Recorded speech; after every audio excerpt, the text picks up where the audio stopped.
기도로 다시 하겠습니다. 성부와 성자와 성령의 이름으로 아멘. 은총이 가득하신 마리아님 기뻐하소서. 주님께서 함께 계시니 여인 중에 복되시며 태중의 아들 예수님 또한 복되시나이다. 천주의 성모 마리아님 이제와 저희 죽을 때 저희 죄인을 위하여 비로소서. 아멘. 순교자들의 모후님 저희를 위하여 비로소서. 성부와 성자와 성령의 이름으로 아멘. 예, 반갑습니다. 이번에 코로나 이 사태가 길어져서 여러 가지로 이렇게 어려운 시기가 길어지고 있는데, 그럼에도 불구하고 이렇게 방역 준수를 철저히 하시면서 귀한 발걸음을 함께 해주셔서 감사합니다. 이번에 서소문 우리 역사박물관에 이제 특강으로 여러 시리즈가 마련된 중에 첫 시리즈가 관계성의 회복이라는 주제로, 오늘 저는 관계성의 회복이라는 중에서 특히 하느님과의 관계의 회복이라는 주제로 말씀을 드리고자 합니다. 그래서 먼저 하느님과의 관계를 돌아보기 전에 우리 각자 나라는 존재가 어떤 존재인가? 나라는 존재는 우주의 중심이다라는 그런 측면부터 말씀을 들어보고자 합니다. 그 근대 철학의 아버지라고 불리우는 데카르트 철학자 이름을 들어보셨고, 또 그 데카르트가 한 유명한 표현 많이 아실 겁니다. 왜? 나는 생각한다. 고로 나는 존재한다. 코기토 에르고 숨 뭐 이렇게 하는 그 유명한 말을 하신 철학자자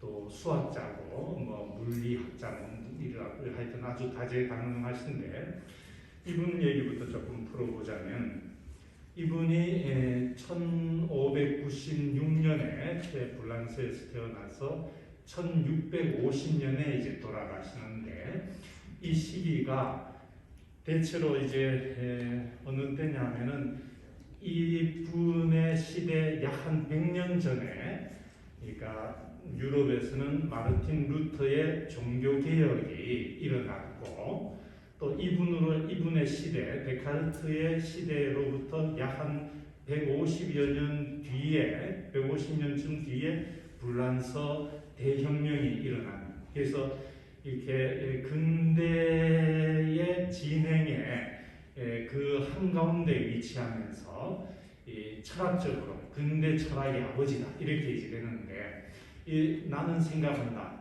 고로 나는 존재한다, 이 표현이 아주 어떻게 해서 근대 철학의 중심이 됐냐 하면은, 이분이 이제 그 1596년에 태어났는데 굉장히 좀 몸이 허약했다고 합니다. 그래서 자랄 때 우리로 치면 이제 예수회에서 운영하는 기숙형 고등학교에 이제 들어갔는데, 몸이 워낙 허약해가지고 보통 이제 기숙형 고등학교 그 당시 이렇게 짐작해보자면, 상상해보자면, 아침 일찍 일은 뭐 6시다 5시 반이다 일어나면 기도도 같이 하고, 그 다음에 이제 청소도 하고 아침 식사하고 뭐 이런 일과 시간이 이렇게 진행되는데, 이 데카르트 학생은 몸이 워낙 허약하고 그러면서도 이제 교장 신부님이 잘 보셔서 아주 성실하고 똑똑하고 해서 아침 9시까지인지 오전 11시까지인지 그냥 침대에서 누워서 푹 쉴 수 있도록 특별 허락을 주셨다고 합니다. 근데 이 몸이 약한 이 청년, 이 데카르트 학생은 그 시간에 이제 게으름 피면서 뭐 잠자고 늦잠 자고 뭐 이런 게 아니라, 정시에 말하자면 침대에 누워는 있지만 누워서 사색을 즐겨, 이렇게 몸이 허약해서 대신에 이제 사색을 열심히 하고, 나중에 아마 청년이 되어서 몸이 좀 건강을 회복했는지 청년기에는 이렇게 군대에도 들어가서 무슨 전쟁에도 이렇게 참여하고 뭐 그랬던 것 같은데 군대 막 사이에 이렇게 누워 있으면서 파리가 이렇게 공간을 이렇게 막 나는 것을 보면서 그 파리를 보면서 저 파리를 공간상에 어떻게 위치를 표현할까를 생각하다가 평면 XY 좌표 속에 X점 얼마, Y점 얼마로 평면 속에 위치를 표현하는 그 XY 좌표를 구하는 사람이 이 데카르트라고 합니다. 그 공간 속에 XYZ 좌표 속에 이제 또 점을 표현하는 뭐 이런 거를 구하는 수학자자 뭐 해석 기하학의 또 아주 일대가였다 그러고 이렇게 하여튼 수학자이자 철학자인데 이 데카르트가 어릴 때부터 사색을 하면서 이제 찾아나가는 이 사색의 궁극점은 뭐냐면 확실한 진리, 참된 진리, 어떠한 것에도 이렇게 거짓이나 의심의 여지가 없는 확고한 진리를 이제 도달하는 그런 이제 사고를 하면서 그런 참 진리에 이제 도달하고자 사색을 해 나가면서 이제 반복적으로 모든 것을 의심해 보는 겁니다.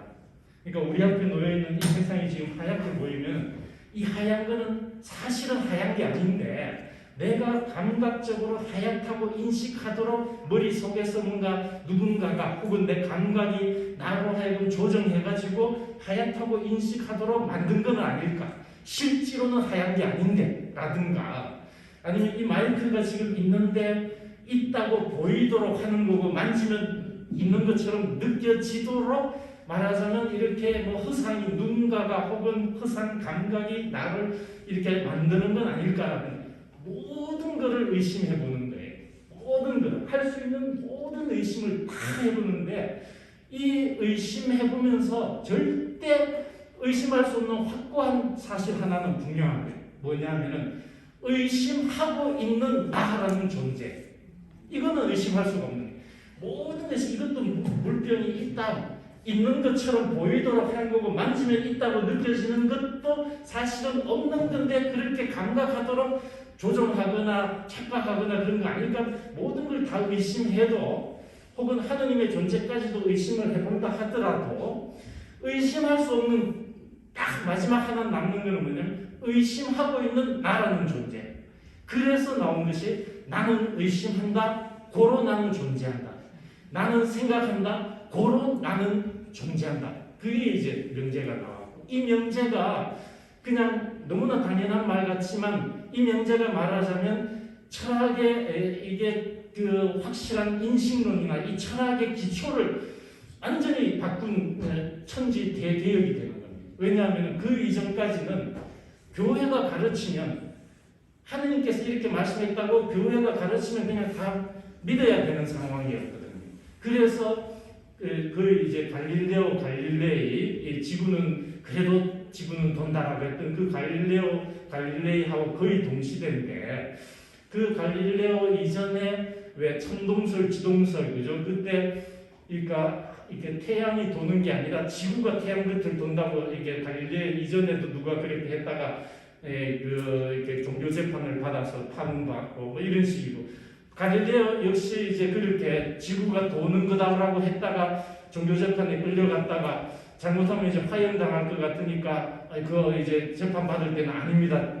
지구가 가만히 있고 이게 태양이 다 도는 겁니다. 그러면서 천동설을 인식하고 재판에서 이제 무죄 석방되면서 뒤돌아서 혼자 중얼거리기를 그래도 지구는 돈다 했다는 그런 일화가 있는 거죠. 그런 시대였거든요. 이제 그러한 교회가 말하자면 과학까지도 모든 것을 그냥 교회가 얘기하면 그 그냥 믿어야 되는 거고 참이 근거 이런 거였거든요. 모든 실체적인 진리라는 것이 이제 그냥 밖에 이렇게 있는 대로고 가르치는 대로 있는 거고 믿어야 되고 받아들여야 되는 이런 말하자면 신 중심 혹은 하느님 중심 혹은 교회 중심적인 어떤 세계관이 이제 더 이상 철학적으로는 인식의 주체는 나가 되는 거예요. 나라는 존재가.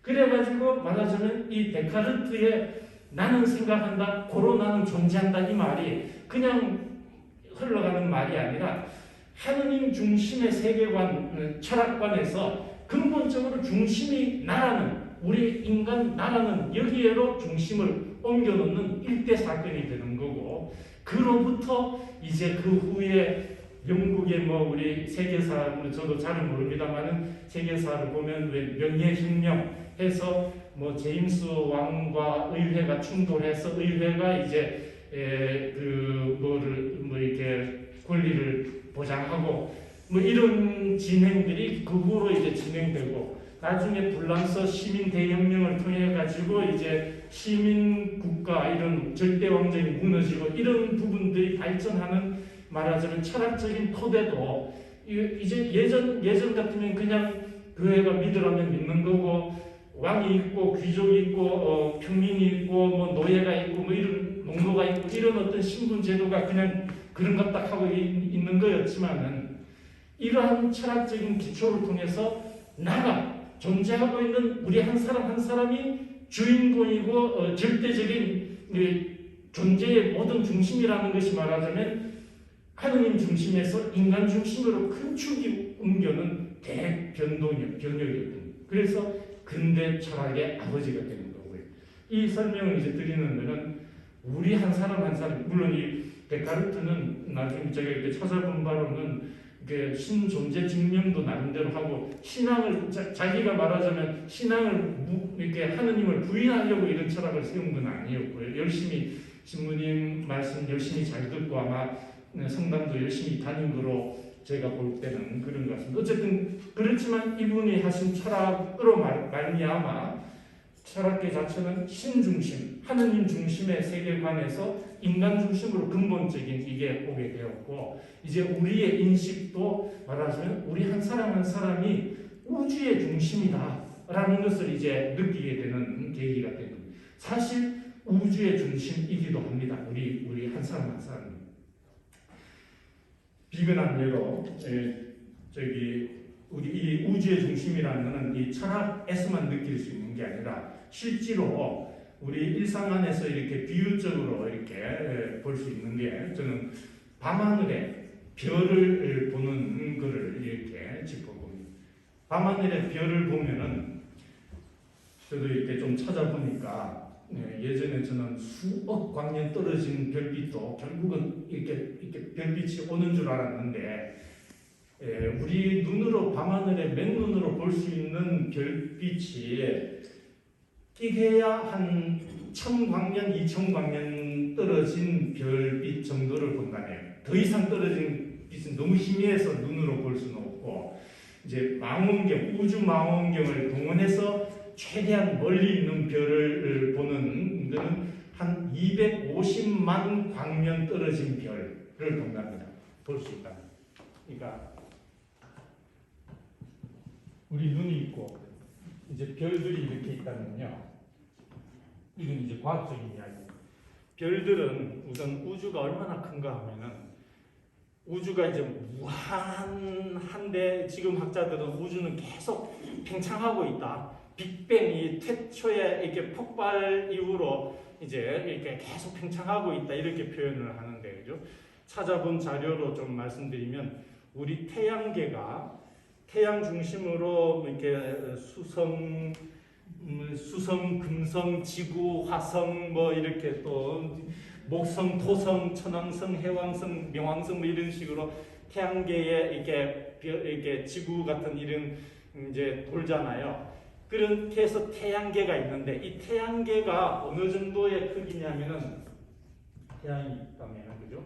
여기에는 뭐 수성, 금성, 화성, 뭐 지구 이렇게 뭐 도는데, 이 태양계가 마지막에 있는 별들까지 태양을 중심으로 도는 별들, 이 태양을 중심으로 이 지름 정도가 10만 광년 정도의 거리라고 합니다. 이건 이제 자료에 찾아본 겁니다. 광년이라는 것은 이제 빛의 속도는 1초에 30만 킬로미터. 그러니까 초속 30만 킬로미터로 빛이 달리는데 어마어마한 빠르기잖아요. 그 빛의 속도로 1년 걸려서 달려간 거리를 1광년이라고 그러는데, 이 태양계의 지름이 약 한 10만 광년 정도라고 합니다. 그리고 얼마 전에 왜 저기 한두 주일 전인가요? 왜 화성 탐사, 뭐 미국의 화성 탐사, 뭐 중국의 화성 탐사 또 유나이티드 UAE 유나이티드 아랍에미레이트 거기에 뭐 우주선 화성 탐사도 뭐 이렇게 도착했다 하고 많은 그 화성까지 지구에서 화성까지가 이게 그 우주선으로는 한 몇 달, 6개월 반인가를 달려가서 화성에 도달하는데, 근데 이제 빛의 속도는 빛은 1초에 30만 킬로미터를 달리니까 빛으로는 우리 지구에서 태양까지가 8분 20초인가 뭐 빛의 속도는 그렇다는 겁니다. 근데 이제 이란 10만 광년 하니까 어마어마한 거잖아요. 그죠? 지구에서 태양 빛까지가 8분 20초 걸리는다는데 10만 광년 정도의 거리라니까 태양계라는 것이 어마어마한데 이 태양계 같은 것이 우리 은하 속에 몇 개 정도가 있냐면 학자들에 따라서는 2천억 개에서 많게 잡는 분들은 1조 개까지 있답니다. 우리 은하 속에 태양계 같은 이런 10만 광년 되는 이것이 2천억 개 내지 1조 개가 있다는 거예요. 이런 태양계가. 그러한 것이 우리 은하를 구성하고요. 우리 은하 같은 이런 것이 또 1,000억 개 내지 2천억 개를 만든 것이 우주라는 겁니다. 그러니까는 이 우주가 막 어마어마하게 큰데, 근데 이제 그 많은 별들을 다 맨눈으로는 볼 수 없고, 맨눈으로는 이제 수광년 떨어졌거나 가장 먼 거 맨눈으로는 약 한 뭐 1000광년, 2000광년 뭐 이렇게 떨어진 거를 우리가 눈으로 보는다는 거지요.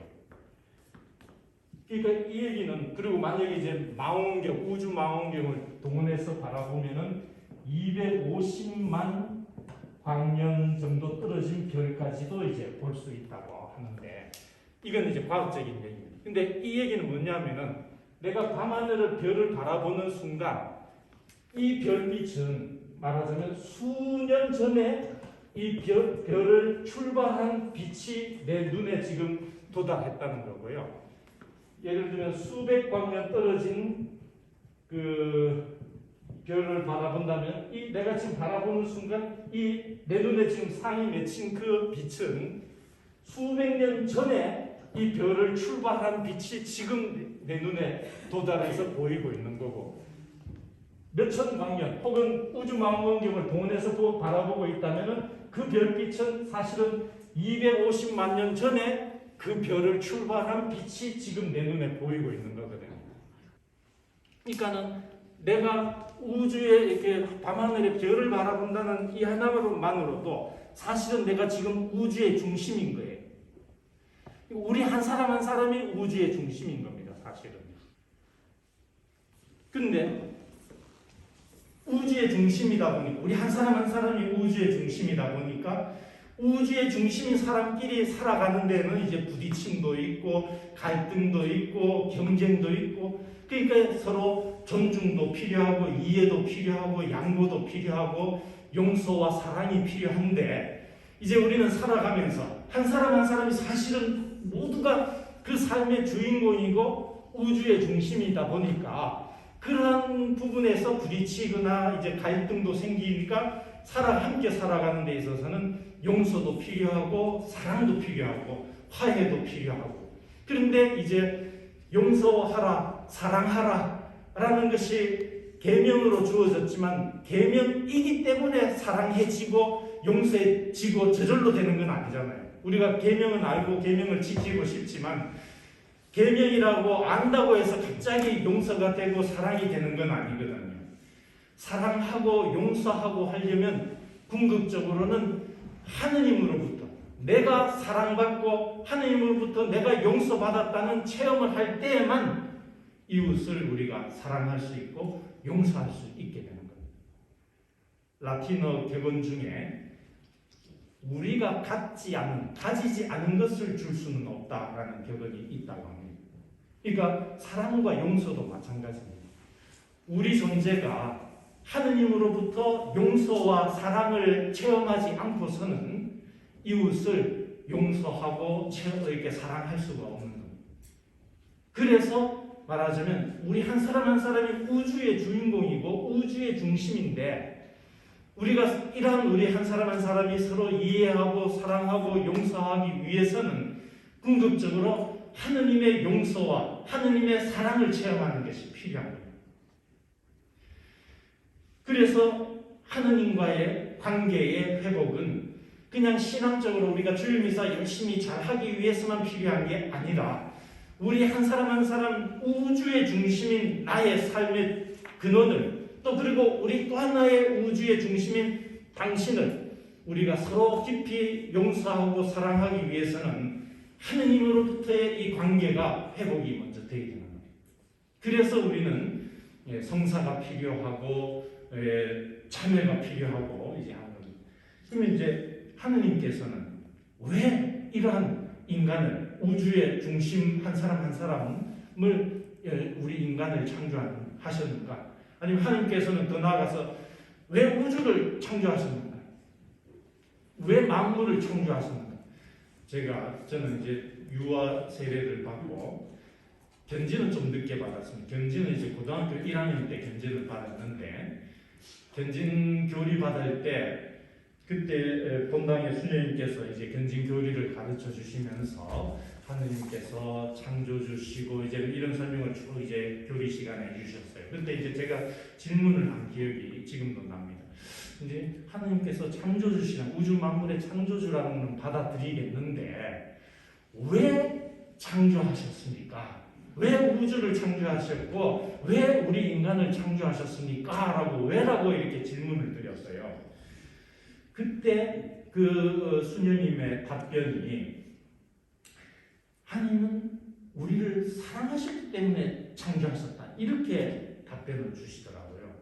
근데 이제 저는 그때 이제 고등학교 1학년 한참 막 이제 사춘기 막 생각이 복잡해지고 막 이런 때라서 좀 더 철학적이고 좀 더 과학적이고 뭐 어떤 이런 좀 더 이렇게 납득할 만한 좀 더 깊은 어떤 설명을 드리리라 기대하고 질문을 드렸는데, 우리를 사랑하셨기 때문에 창조하셨다, 이 말씀을 하시는데 뭔가 좀 충분치가 않고 뭔가가 하여튼 좀 미흡한데, 하여튼 더 이상 뭐 질문하기도 어렵고 그냥 이제 그렇게 일단 받아들였습니다. 그런데 이제 미진하지만 어쨌든 그냥 이렇게 대답을 들었는데, 나중에 살다 보니까 그 수녀님의 답변이 최고의 그 이상의 답변이 있을 수 없는 거예요.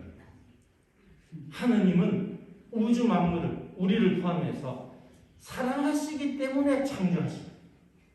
사랑이 분출하셔서, 말하자면 사랑이 분출하셔가지고 우리를 창조하셨고, 그래서 우리를 그냥 내버려 두시지 않고, 창조하고 나서 그냥 우리 창세기에 보면 이제 인간 창조 이야기가 나오잖아요. 이렇게 진흙을 빚고, 물론 이제 그것이 과학적인 얘기가 아니라 거기서는 하느님과 우리 인간의 이 어떤 관계를 이렇게 우화랄까요, 신화적인 표현을 빌어서 설명을 해주는 거지. 그것이 그렇게 뭐 하느님께서 진흙을 빚어가지고 진흙을 가지고 만들었다는 과학적인 얘기는 아닌 거지요. 어쨌든 그러한 그 얘기에서도 보면은 진흙을 만들고 숨을 불어서 인간을 만들고 내버려 내팽개치지 않지 않습니까? 그 인간이 따먹지 말라는 선악과를 따먹고 죄를 지었음에도 불구하고 너 어디 있느냐라고 먼저 불러주시지 않습니까? 하느님께서는 인간을 창조하시고 그냥 사랑으로 우리 인간을 사랑하시기 때문에 우리를 창조하셨는데, 그리고 창조하시고 그냥 내버려 두고 창조주와 피조물, 뭐 어떤 우주 만물의 어떤 삼라만상의 법칙들, 자연 법칙 뭐 딱딱 만들고는 딱 내팽개치시는 분이 아니라, 우리와 피조물인 우리 한 사람 한 사람, 우리 한 사람 한 사람 우주의 주인공인 우리 한 사람 한 사람과 사랑의 통교를 계속 원하시는 거예요. 사랑의 통교를 원하시는 거예요. 그 사랑의 통교의 방법이 두 길을 주셨습니다. 그 사랑과 사랑의 통교의 두 길이 성사와 기도. 하느님께서 우리 인간을 사랑으로 창조하시고 우리 인간과 사랑과 은총을 통교하시기 위해서 열어주신 두 가지 통로라고 할까요? 사랑과 은총의 어떤 통로가 말하자면 크게 두 가지, 성사와 기도. 성사는 우리가 교회 안에 칠성사, 우리가 교리적으로 이미 잘 아는 칠성사를 이제 교회 안에 세워 주신 거죠. 근데 이 성사는 이 성사란 뜻이 뭐냐면은 보이지 않는 하느님 은총의 실제를 가시적으로 드러내주는 표지입니다. 그러니까 이 성사는 진료와 형상,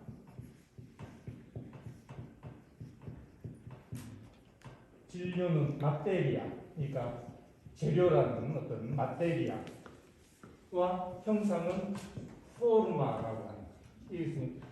그러니까 이게 이제 필요한 성사는 보이지 않는 하느님 은총의 실제를 가시적으로 드러내주는 거기 때문에 이제 인간과 통교하기 위해서 은총을 통교해 주시기 위해서 거기에는 성사가 성립하기 위해서는 진료와 형상이 있습니다. 예를 들면 성체성사다 할 때는 빵과 포도주가 진료, 마테리아의 물질적인 재료에 해당하는 겁니다. 그 다음에 이제 형상은 뭐냐면은 그것이 예수님의 살과 피로 변화시키는 축성 기도문이 말하자면 포르마가 되는 겁니다.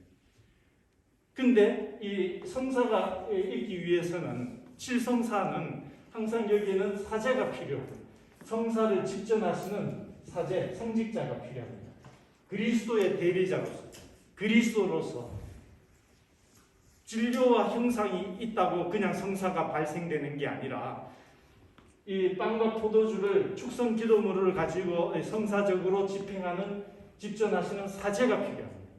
그러니까 이 성사는 우리가 미사가 그죠? 뭐 내가 원하는 때 미사를 막 할 수 있는 게 아니라 정해진 시간에 정해진 집전 사제가 말하자면 정해진 양식에 따라서 이제 집전하는 거지요. 근데 이 성사는 그 자체로서 성사 자체로서 효과가 있는 겁니다.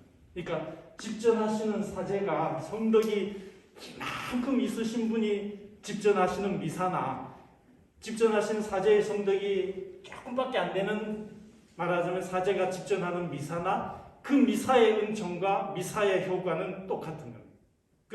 그 집전하는 사제의 성덕의 크기 유무에 따라서 미사의 효과가 좌우되는 게 아니고 또 그 사제의 강론을 잘하는 분의 미사와 강론이 좀 재미없고 잘 못하는 분의 미사가 어떤 효과나 이것이 은총이 떨어지거나 이런 게 아닌 겁니다.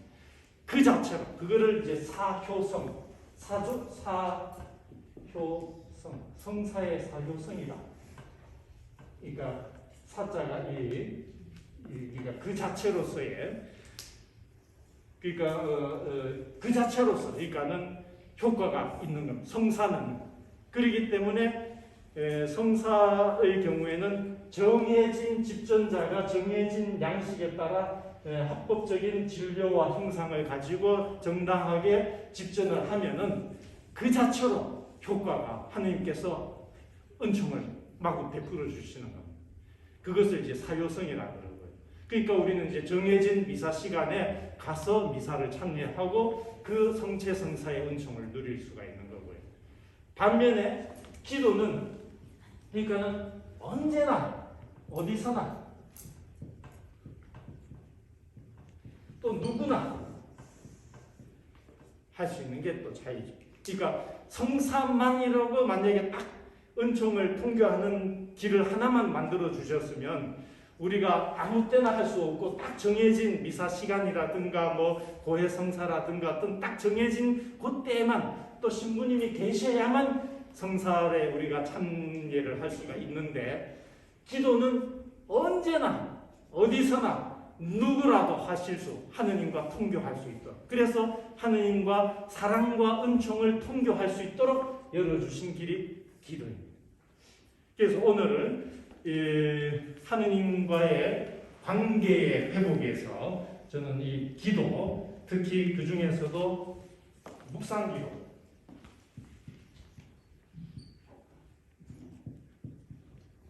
특히 그 데레사, 가르멜, 데레사적인 혹은 데레사에도 되고 데레사적, 그러니까 가르멜의 묵상기도 방식, 묵상기도 혹은 뭐 관상기도라고 하는 이 기도 방식도 사실은 교회 안에 여러 가지가 있습니다.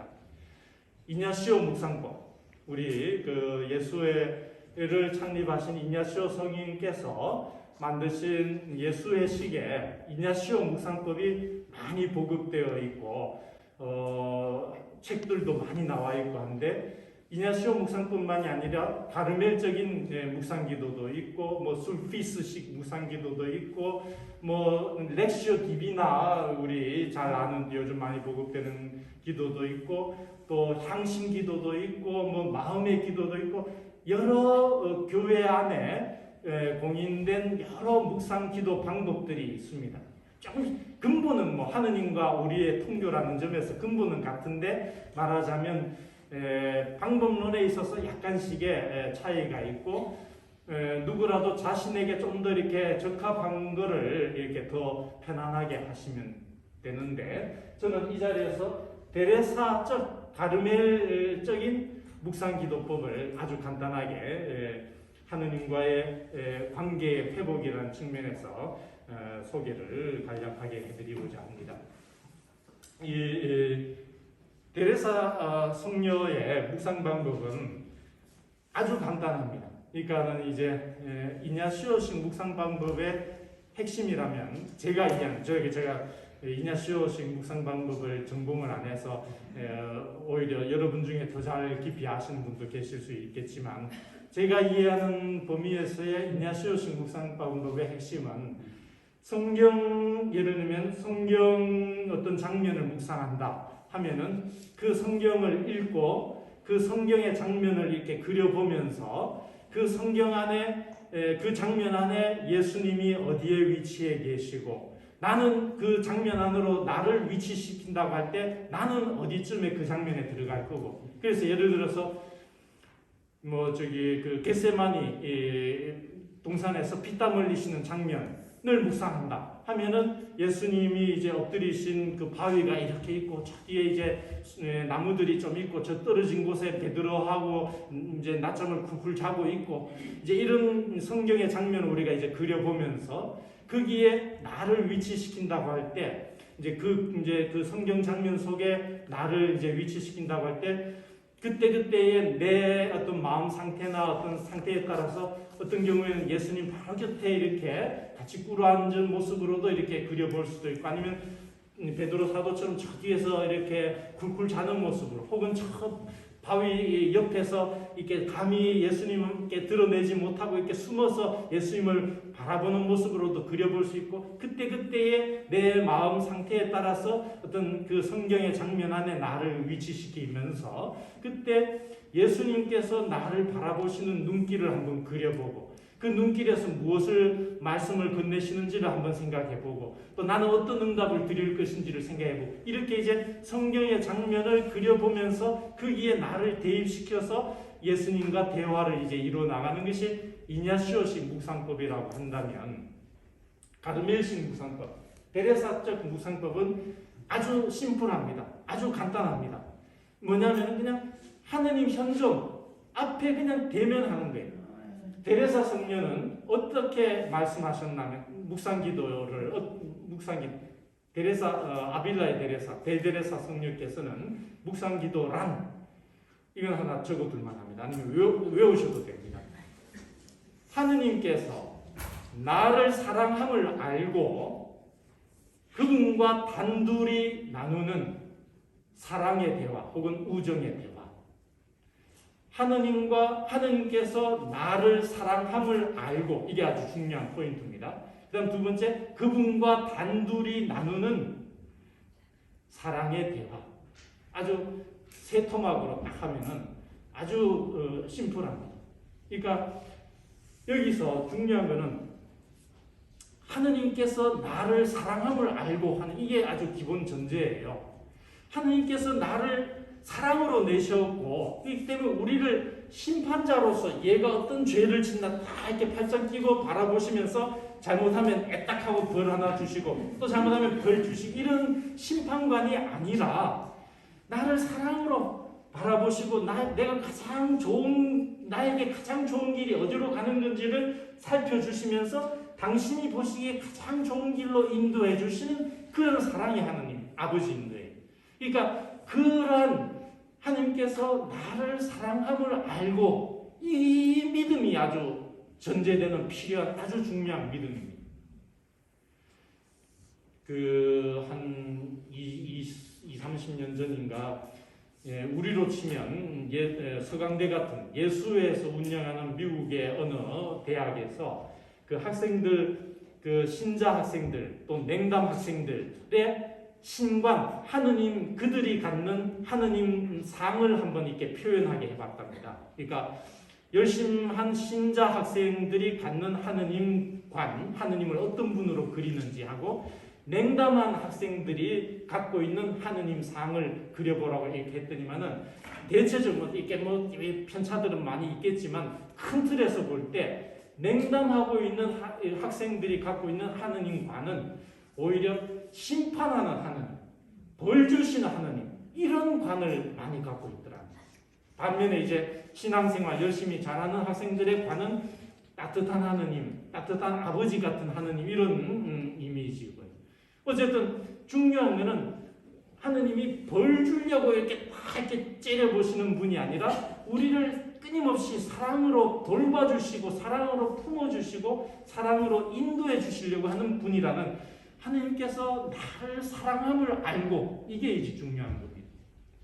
그 다음에 그분과 단둘이 나누는 이제 이런 사랑하는 인과 대화를 나누는 데 있어서 다른 모든 것은 부차적인 거예요. 사랑하는 분과 나누는, 그래서 이 기도 시간에는 나를 사랑하시는, 나를 가장 세상에서 가장 사랑하시는, 나를 또 가장 최고로 사랑하시는 우주의 중심으로 만들어주신 그분과 대화를 하는 거예요. 그러니까 다른 모든 어떤 인간적인 거는 다 제쳐둬야 되죠.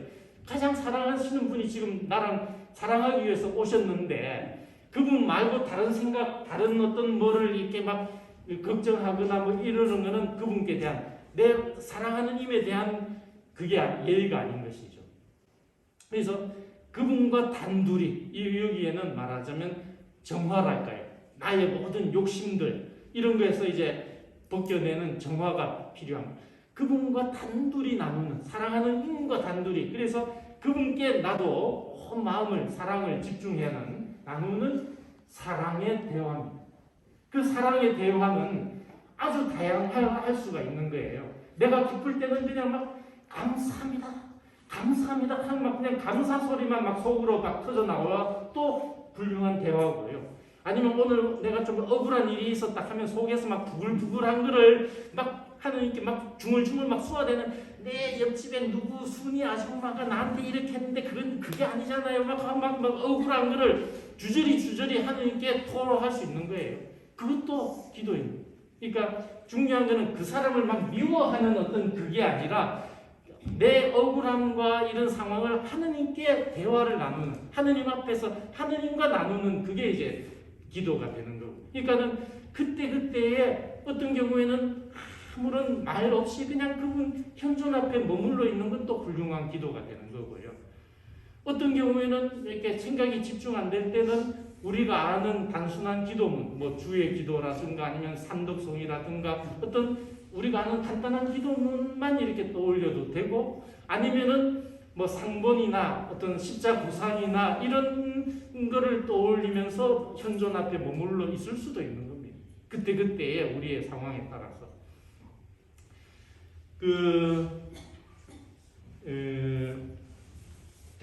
아빌라의 데레사 성녀께서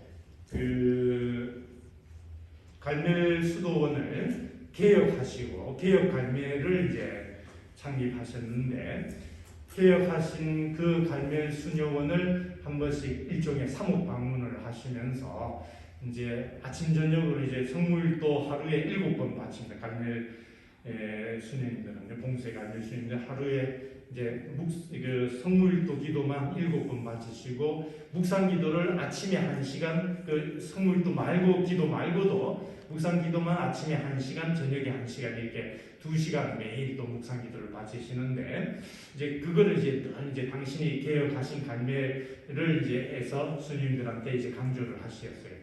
그러면서 이제 당신이 개혁 창립하신 가르메를 이제 일종의 사목 방문하셔서 수녀님들이 잘 기도 생활, 묵상 기도를 잘 하시는지를 이제 점검하시기도 하는데 한 번은 당신이 창립하신 어느 수녀원을 이제 갈멜 수녀원을 방문하셔서 할머니 수녀님께 이제 여쭤봅니다.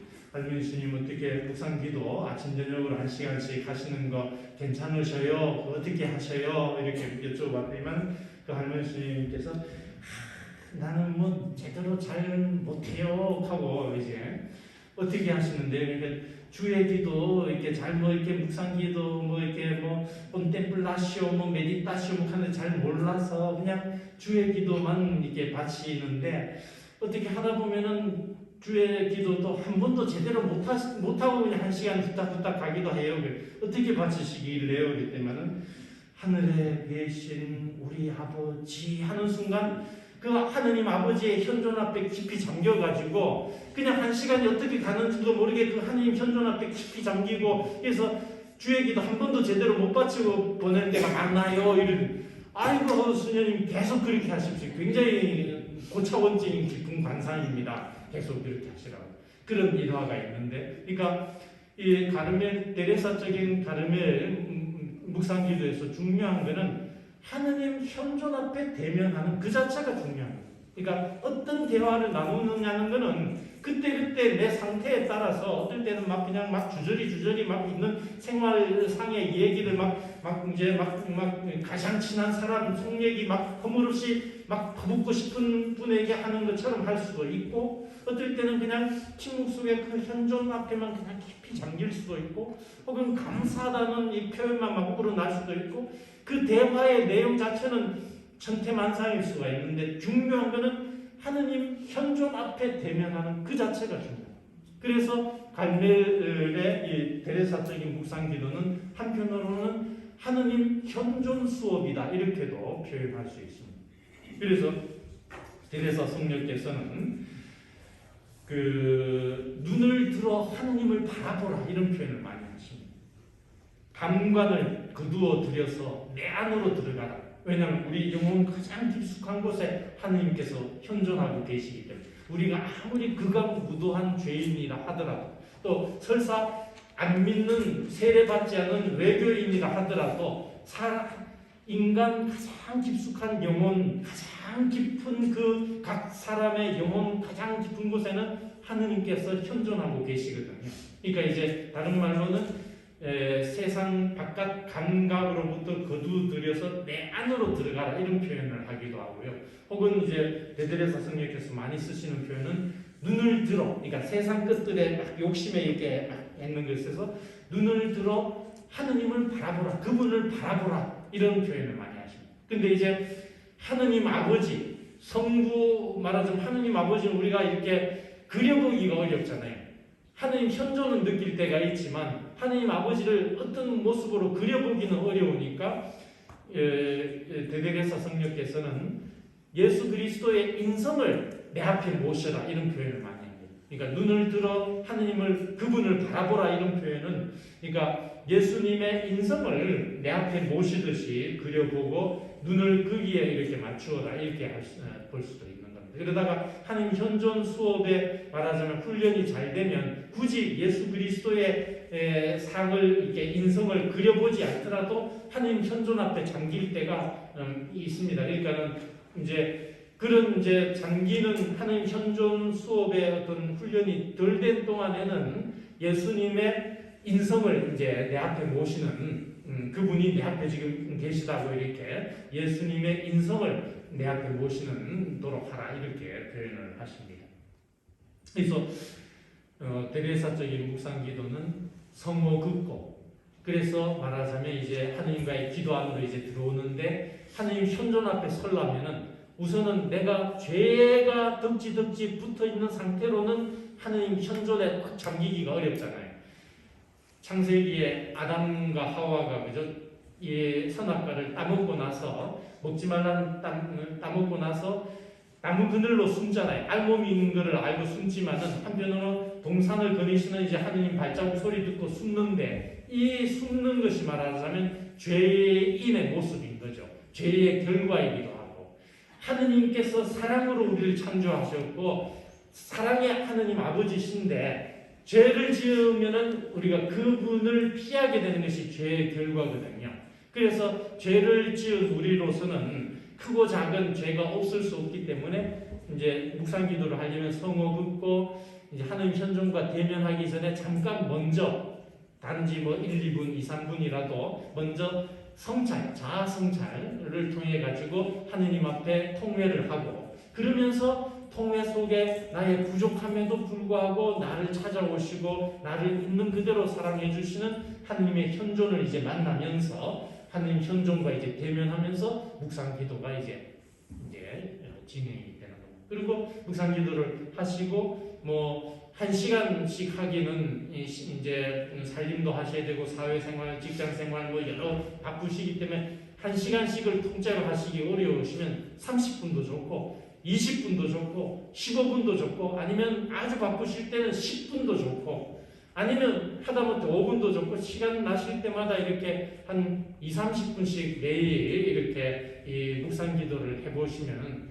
굉장히 이 부분이 묵상 기도가 처음부터 막 하나님 현존 앞으로 착착 막 잠겨들게 느껴지지는 않더라도 이렇게 묵상 기도를 조금씩 하면서 하나님 대면, 하나님 현존 앞에 대면하는 이 묵상 기도를 하시면은 이제 성호 긋고 짧은 시간 안에도 묵상 기도를 시작하시면서 하나님 현존 안에 잠겨들으시기에 훨씬 수월하게 되고요.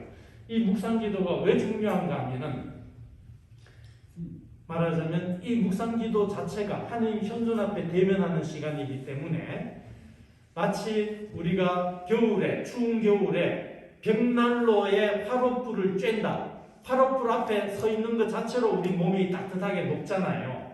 그런 것처럼 사랑이신 하느님 현존 앞에 우리가 묵상 기도로서 대면하게 되면 내가 막 고차원적인 뭐가 아니더라도 하느님 현존 앞에 자꾸 이렇게 나아가게 되고 하느님 현존 앞에 자꾸 대면하게 되면 마치 화롯불 앞에 있는 우리 몸이 저절로 따뜻해지는 것처럼 사랑이신 하느님 현존 앞에 자꾸 대면할수록 우리 자신이 하느님으로부터 사랑을 받게 되는 거예요.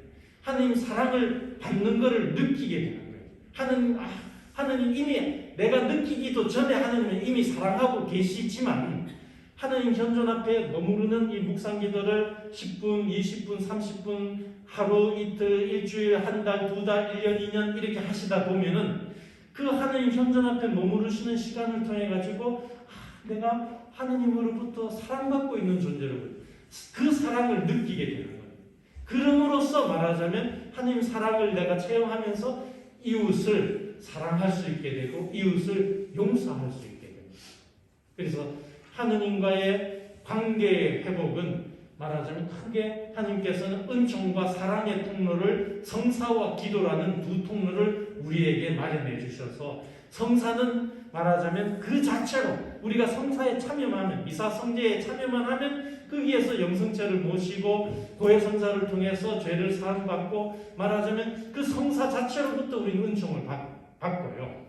또 하나는 언제 어디서나 누구라도 할 수 있는 게 이제 기도입니다. 이 기도 중에 특히 이 묵상 기도를 통해서 하느님 현존 앞에 자꾸 다가가시는 하느님 현존 앞에 자꾸 대면하시는 연습을 하시고 훈련을 하시고 시간을 들이시면 마치 우리가 화롯불 앞에 추운 겨울날 불 앞에 우리가 자꾸 나아가게 되면 저절로 몸이 따뜻해지듯이 사랑이신 그 하느님 현존 앞에 자꾸 설수록 내가 하느님 사랑을 받게 되고 그 하느님 사랑을 느끼게 되고 감사하게 되고 그래서 저절로 말하자면 이웃을 용서할 힘이 거기서 나옵니다. 계명이기 때문에 용서해야 되고 해서 용서해지지가 않고 내가 먼저 하느님으로부터 용서받고 있다는 걸 체험할 때 용서할 힘이 생기는 용서할 마음이 생기고 내가 사랑받고 있다는 걸 느끼게 될 때 자연히 이웃을 사랑하게 마음이 열리게 되는 거거든요.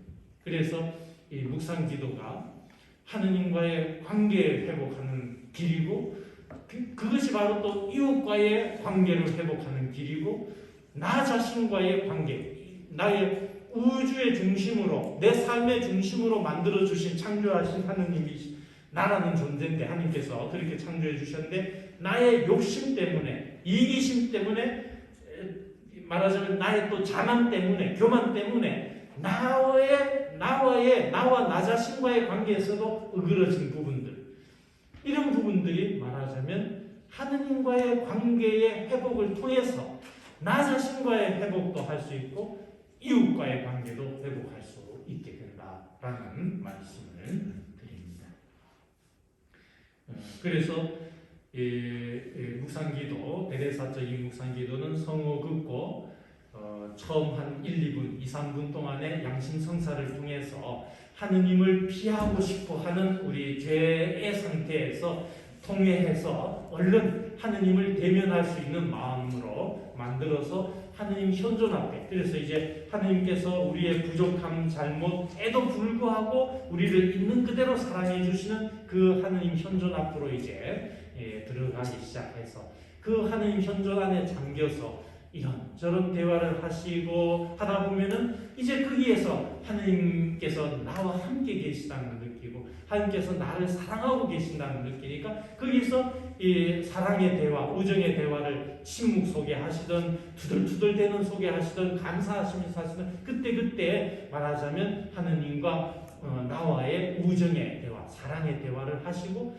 마무리로는 감사하시면서 뭔가 한 가지나 뭐 어떤 뭐를 어떻게 해보겠다는 이웃을 더 용서해보겠다는 혹은 더 이해해보도록 노력하겠다는 뭐 이런 결심, 좋은 결심을 하나 하면서 감사로 마무리하시는 그것이 베레사적인 묵상 기도입니다. 그래서 이 기도와 성사가 하느님과 사랑을 통교하는 두 가지 길이고 또 특히 이 묵상 기도는 언제 어디서나 누구라도 할 수 있는 그러한 회복의 길이고 창조주이시자 사랑의 하느님 분과 다시금 만남을 깊혀나가고 거기에서 말하자면 사랑을 길어낼 수 있는 그러한 길이라는 것을 소개해 드립니다.